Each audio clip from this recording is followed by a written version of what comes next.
Hello दोस्तों, नमस्कार। स्वागत है आप सभी का मेरे YouTube चैनल स्टडी आर्ट ज्ञान में। हमारा पहला प्रश्न है, राष्ट्रीय ध्वज का कौन सा रंग प्रजनन और विकास का प्रतीक है। यानी कि राष्ट्रीय ध्वज में जो रंग है उनमें से कौन सा रंग है जो प्रजनन और विकास का प्रतीक होता है। ऑप्शन ए है सफ़ेद, ऑप्शन बी है नारंगी, ऑप्शन सी है हरा या फिर ऑप्शन डी नीला। तो दोस्तों राष्ट्रीय जो ध्वज है उसमें जो प्रजनन और विकास का प्रतीक जो रंग है वो है हरा रंग। इसलिए इस सवाल का सही जवाब है ऑप्शन नंबर सी, हरा रंग राष्ट्रीय ध्वज का प्रजनन और विकास का प्रतीक रंग है। आइए देखते हैं अगला सवाल। सवाल नंबर 2 है, बाघ की गुफाओं को भारतीय पुरातत्व सर्वेक्षण के द्वारा किस वर्ष संरक्षण प्रदान किया गया। बाघ की गुफाओं को भारतीय पुरातत्व सर्वेक्षण द्वारा किस वर्ष संरक्षण प्रदान किया गया। ऑप्शन ए है 1951 में, ऑप्शन बी है 1936 में, ऑप्शन सी है 1948 में या फिर ऑप्शन डी 1968 में। तो दोस्तों बाघ की जो गुफाएं हैं उनको भारतीय पुरातत्व सर्वेक्षण के द्वारा वर्ष 1951 में संरक्षण प्रदान किया गया था। इसलिए इस क्वेश्चन का सही जवाब है ऑप्शन नंबर ए। आइए देखते हैं अगला सवाल। सवाल नंबर 3 है, किस तत्व के अभाव में चित्र बनाना संभव नहीं है। यानी कि चित्र बनाने के लिए सबसे पहले हमें किस चीज़ की आवश्यकता होती है। ऑप्शन ए है रंग, ऑप्शन बी है रेखा, ऑप्शन सी है प्रमाण या ऑप्शन डी धरातल। तो दोस्तों चित्र बनाने के लिए सबसे पहले हमें धरातल की आवश्यकता होती है। जिस पर चित्र बनाया जाएगा हमें उस चीज़ की आवश्यकता होती है, उस चीज़ को हम धरातल कहते हैं। तो इस सवाल का सही जवाब है ऑप्शन नंबर डी। चित्र बनाने के लिए सबसे पहले हमें धरातल की आवश्यकता होती है, धरातल के अभाव में चित्र बनाना संभव नहीं है। आइए देखते हैं अगला सवाल। हमारा सवाल नंबर 4 है, भारत का सबसे बड़ा वनस्पति संग्रहालय कहाँ स्थित है। भारत का सबसे बड़ा वनस्पति संग्रहालय कहाँ स्थित है। ऑप्शन ए है मुंबई, ऑप्शन बी है कोलकाता, ऑप्शन सी है मद्रास या ऑप्शन डी राजस्थान। तो भारत का सबसे बड़ा वनस्पति संग्रहालय जो है वो कोलकाता में स्थित है। इस सवाल का सही जवाब है ऑप्शन नंबर बी, भारत का सबसे बड़ा वनस्पति संग्रहालय कोलकाता में स्थित है। आइए देखते हैं अगला सवाल। सवाल नंबर 5 है, चतुष्पाद शिव प्रतिमा कहाँ स्थित है। चतुष्पाद शिव प्रतिमा कहाँ स्थित है। ऑप्शन ए है एलोरा, ऑप्शन बी है अजंता, ऑप्शन सी है सीता वेगड़ा या ऑप्शन डी खजुराहो। तो चतुष्पाद शिव प्रतिमा जो है दोस्तों वो मध्य प्रदेश के खजुराहो में स्थित है। तो इस सवाल का सही जवाब है ऑप्शन नंबर डी, चतुष्पाद शिव प्रतिमा खजुराहो में स्थित है। आइए देखते हैं अगला सवाल। सवाल नंबर 6 है, सुबंधु का ताम्रपत्र किस गुफा से प्राप्त हुआ है। ऑप्शन ए है बाघ गुफा संख्या 2 से, ऑप्शन बी है एलोरा गुफा संख्या 16 से, ऑप्शन सी है अजंता गुफा संख्या 1 से या ऑप्शन डी सिगरिया गुफा संख्या 3 से। तो दोस्तों सुबंधु का जो ताम्रपत्र है ये बाघ की गुफा संख्या 2 से प्राप्त हुआ है। इसलिए इस क्वेश्चन का जो सही जवाब है वो है ऑप्शन नंबर ए, बाघ की गुफा संख्या 2 में सुबंधु का ताम्रपत्र मिला है। आइए देखते हैं अगला सवाल। हमारा क्वेश्चन नंबर 7 है, अवतार सिंह एक प्रसिद्ध थे। यानी कि अवतार सिंह जो थे वो क्या थे, चित्रकार थे, मूर्तिकार थे, कला समीक्षक थे या फिर इतिहासकार थे। तो दोस्तों अवतार सिंह जो थे वो एक प्रसिद्ध मूर्तिकार थे। अवतार सिंह एक प्रसिद्ध मूर्तिकार थे। तो इस सवाल का सही जवाब है ऑप्शन नंबर बी। आइए देखते हैं अगला सवाल। हमारा सवाल नंबर 8 है, संयोजन के कितने सिद्धांत हैं। संयोजन के कितने सिद्धांत हैं। ऑप्शन ए है 4, ऑप्शन बी है 2, ऑप्शन सी है 8 या ऑप्शन डी 6।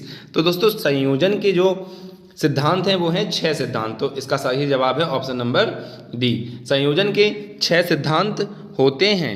आइए चलते हैं अगले सवाल पर। हमारा सवाल नंबर 9 है, शिल्प रत्न में प्राथमिक रंगतों को क्या कहा जाता है।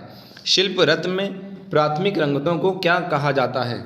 ऑप्शन ए है कोलाज, ऑप्शन बी है संतुलन, ऑप्शन सी है सुधावर्ण या ऑप्शन डी रंग बिरंगा। तो शिल्प रत्न में प्राथमिक रंगतों को सुधावर्ण कहा जाता है। इस सवाल का सही जवाब है ऑप्शन नंबर सी, शिल्प रत्न में प्राथमिक रंगतों को सुधावर्ण कहा जाता है। आइए चलते हैं अगले सवाल पर। तो हमारा सवाल नंबर 10 है, प्रोफेसर रामचंद्र शुक्ल किस चित्र शैली के चित्रकार थे। ऑप्शन ए है काशी, ऑप्शन बी है बसोहली, ऑप्शन सी है कांगड़ा या फिर ऑप्शन डी मुगल शैली। तो दोस्तों प्रोफेसर रामचंद्र शुक्ल जो थे वो काशी शैली के जनक थे। तो ये काशी शैली के चित्रकार थे। इस सवाल का सही जवाब है ऑप्शन नंबर ए। आइए चलते हैं अगले सवाल पर। सवाल नंबर 11 है, अवतार सिंह पवार के गुरु कौन थे। अवतार सिंह पवार के गुरु कौन थे। ऑप्शन ए है DP Roy Chaudhary, option B है राम किंकर बैज, ऑप्शन सी है श्रीधर महापात्रा या ऑप्शन डी रामचंद्र शुक्ल। तो दोस्तों अवतार सिंह पवार के जो कला गुरु थे वो थे राम किंकर बैज। राम किंकर बैज ऑप्शन बी इस सवाल का सही जवाब है। आइए देखते हैं अगला सवाल। सवाल नंबर 12 है, तीन संगीतज्ञ किसकी प्रसिद्ध कृति है? तीन संगीतज्ञ किसकी प्रसिद्ध कृति है? ऑप्शन ए है एंजेलो, ऑप्शन बी है राफेल, ऑप्शन सी है पिकासो या ऑप्शन डी वान गॉग। तो दोस्तों तीन संगीतज्ञ जो प्रसिद्ध कृति है ये पिकासो के द्वारा बनाई गई है। तो इस सवाल का सही जवाब है ऑप्शन नंबर सी। आइए चलते हैं अगले सवाल पर। हमारा सवाल नंबर 13 है, सिंघनपुर गुफाओं के द्वार पर किसका चित्र चित्रित है? सिंघनपुर जो छत्तीसगढ़ में स्थित है, पूछा गया है कि इन ये जो गुफाएं हैं इनके दरवाजे पर यानी कि द्वार पर किसका चित्र चित्रित है? ऑप्शन ए है असंयत कंगारू, ऑप्शन बी है जंगली शुअर, ऑप्शन सी है घायल भैंसा या फिर ऑप्शन डी दो कबूतर। तो दोस्तों सिंघनपुर की जो गुफाओं के द्वार पर चित्र चित्रित है वो है असंयंत्र कंगारुओं का। तो इस सवाल का सही जवाब है ऑप्शन नंबर ए। आइए चलते हैं अगले सवाल पर। हमारा सवाल नंबर 14 है, खरगोश का मूर्ति शिल्प किसके द्वारा निर्मित है? खरगोश का मूर्ति शिल्प किसके द्वारा निर्मित है? ऑप्शन ए है DP Roy Chaudhary, option B है नागजी पटेल, ऑप्शन सी है राम किंकर बैज या ऑप्शन डी प्रदोष दास गुप्ता। तो दोस्तों खरगोश का जो मूर्ति शिल्प है ये नागजी पटेल के द्वारा बनाया गया है। इस सवाल का सही जवाब है ऑप्शन नंबर बी। आइए चलते हैं अगले सवाल पर। हमारा सवाल नंबर 15 है, श्रीनगर का प्लेटफॉर्म किसकी कृति है? यानी कि ये चित्र का नाम है श्रीनगर का प्लेटफॉर्म। पूछा गया है कि ये किसके द्वारा बनाया गया है? ऑप्शन ए है एम.एफ. हुसैन, ऑप्शन बी है के.एच. आरा, ऑप्शन सी है के.एस. कुलकर्णी या ऑप्शन डी रणवीर सिंह बिष्ट। तो दोस्तों ये श्रीनगर का प्लेटफॉर्म नाम की जो कलाकृति है ये रणवीर सिंह बिष्ट के द्वारा बनाई गई है। इस सवाल का सही जवाब है ऑप्शन नंबर डी। आइए चलते हैं अगले सवाल पर। सवाल नंबर 16 है, अब्दुल रहमान चुगताई किस शैली के चित्रकार थे? यानी कि अब्दुल रहमान चुगताई है वो किस शैली से संबंधित हैं? ऑप्शन ए है मुगल शैली, ऑप्शन बी है चोल मंडल, ऑप्शन सी है बंगाल शैली या ऑप्शन डी पहाड़ी शैली। तो दोस्तों अब्दुल रहमान जो चुगताई हैं इनका जो संबंध है वो बंगाल शैली से है। इस सवाल का जो सही जवाब है वो है ऑप्शन नंबर सी। आइए चलते हैं अगले सवाल पर। हमारा सवाल नंबर 17 है, लोक चित्रों की मधुबनी शैली भारत के किस राज्य में प्रचलित है? लोक चित्रों की जो मधुबनी शैली है ये भारत के किस राज्य में प्रचलित है? ऑप्शन ए है बिहार में, ऑप्शन बी है मध्य प्रदेश में, ऑप्शन सी है उत्तर प्रदेश में या ऑप्शन डी असम में।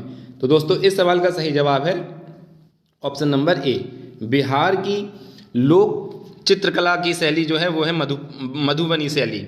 आइए चलते हैं अगले सवाल पर। हमारा सवाल नंबर 18 है, कला प्रकृति की अनुभूति है, ये कथन किसका है? कला प्रकृति की अनुभूति है ये कथन किसका है? ऑप्शन ए है प्लेटो का, ऑप्शन बी है अरस्तु का, ऑप्शन सी है बामगार्टन का या ऑप्शन डी रस्किन का। तो कला प्रकृति की अनुभूति है ये कथन बामगार्टन का है, इसलिए इस सवाल का सही जवाब है ऑप्शन नंबर सी। बामगार्टन के द्वारा कहा गया था कि कला प्रकृति की अनुभूति है। आइए चलते हैं अगले सवाल पर। हमारा सवाल नंबर 19 है, दुष्यंत को प्रेम पत्र लिखती शकुंतला, दुष्यंत को प्रेम पत्र लिखती शकुंतला का चित्रण किसने किया है? ऑप्शन ए है अवनींद्र नाथ टैगोर, ऑप्शन बी है रवि वर्मा या फिर ऑप्शन सी है जैमिनी रॉय या ऑप्शन डी नंदलाल बोस। तो दोस्तों ये इस सवाल का सही जवाब है राजा रवि वर्मा। तो option number B correct answer है। दुष्यंत को प्रेम पत्र लिखती शकुंतला का चित्रण राजा रवि वर्मा के द्वारा किया गया है। आइए चलते हैं अगले सवाल पर। हमारा सवाल नंबर 20 है, एबीसी आर्ट गैलरी कहाँ स्थित है? एबीसी आर्ट गैलरी कहाँ स्थित है? ऑप्शन ए है लखनऊ, ऑप्शन बी है नई दिल्ली, ऑप्शन सी है कोलकाता या फिर ऑप्शन डी वाराणसी। तो दोस्तों एबीसी जो आर्ट गैलरी है वो वाराणसी उत्तर प्रदेश में स्थित है। इस सवाल का सही जवाब है option number D, ABC art gallery Varanasi Uttar Pradesh में स्थित है। आइए चलते हैं अगले सवाल पर। सवाल नंबर 21 है, पंचमढ़ी की पहाड़ियाँ किस राज्य में स्थित हैं? पंचमढ़ी की पहाड़ियाँ किस राज्य में स्थित हैं? ऑप्शन ए है छत्तीसगढ़, ऑप्शन बी है मध्य प्रदेश, ऑप्शन सी है कर्नाटक या तमिलनाडु। तो इस सवाल का सही जवाब है option number B, Madhya Pradesh राज्य में स्थित है पंचमढ़ी की पहाड़ियाँ। आइए चलते हैं अगले सवाल पर। हमारा सवाल नंबर 22 है, कलकत्ता कॉलेज ऑफ आर्ट की स्थापना 1854 में की गई थी, इसके पहले प्रधानाचार्य कौन थे? कलकत्ता कॉलेज ऑफ आर्ट की स्थापना कब की गई थी? 1854 में की गई थी। इसके पहले प्रधानाचार्य कौन थे? ऑप्शन ए है अवनींद्र नाथ टैगोर, ऑप्शन बी है ई बी हैबल, ऑप्शन सी है हेनरी होवरलॉक या option D DP Roy Chaudhuri. तो दोस्तों इस सवाल का सही जवाब है option number C, Henry Havelock. Calcutta college of art के पहले प्रधानाचार्य नियुक्त किए गए थे। तो इस सवाल का जो सही जवाब है वो है ऑप्शन नंबर सी। आइए देखते हैं अगला सवाल। सवाल नंबर 23 है, यशोधरा डालमिया का संबंध किस क्षेत्र से है? यानी कि यशोधरा डालमिया जो हैं वो क्या हैं? ऑप्शन ए है कला इतिहासकार हैं, ऑप्शन बी है चित्रकार हैं, ऑप्शन सी है मूर्तिकार हैं या ऑप्शन डी ब्लू पॉटरी हैं। ब्लू पॉटरी मतलब ये एक प्रकार की कला है। तो दोस्तों इसका जो सही जवाब है वो है ऑप्शन नंबर ए, कला इतिहासकार। कला इतिहासकार हैं यशोधरा डालमिया। तो इस सवाल का सही जवाब है ऑप्शन नंबर ए। आइए चलते हैं अगले सवाल पर। हमारा सवाल नंबर 24 है, इनमें से कौन बीसी सान्याल के कला गुरु थे? यानी कि भावेश चंद्र सान्याल के कला गुरु कौन थे? ऑप्शन ए है पर्सी ब्राउन, ऑप्शन बी है जेपी गांगुली, ऑप्शन सी है ए और बी दोनों या ऑप्शन डी इनमें से कोई नहीं। तो दोस्तों इस सवाल का जो सही जवाब है वो है option number C, Percy Brown और जेपी गांगुली दोनों ही बीसी सान्याल के कला गुरु थे। आइए चलते हैं अगले सवाल पर जो हमारा इस वीडियो का आखिरी सवाल है। देखते हैं सवाल नंबर 25, कांगड़ा चित्रकला पर सबसे ज़्यादा प्रभाव किस शैली का था? कांगड़ा चित्रकला पर सबसे ज़्यादा प्रभाव किस शैली का था? ऑप्शन ए है राजस्थानी, ऑप्शन बी है मुगल, ऑप्शन सी है बंगाल या ऑप्शन डी अपभ्रंश। तो कांगड़ा चित्रकला शैली पर सबसे ज़्यादा प्रभाव अपभ्रंश शैली का था। तो इस सवाल का सही जवाब है ऑप्शन नंबर डी। तो दोस्तों ये थे हमारे इस भाग के 25 महत्वपूर्ण क्वेश्चन। प्लीज़ वीडियो को लाइक करें, अगर चैनल पर नए हैं तो चैनल को सब्सक्राइब करें, साथ ही साथ बेल आइकन को भी दबाएं जिससे कि आने वाले वीडियो के नोटिफिकेशन आपको टाइम से मिलते रहें।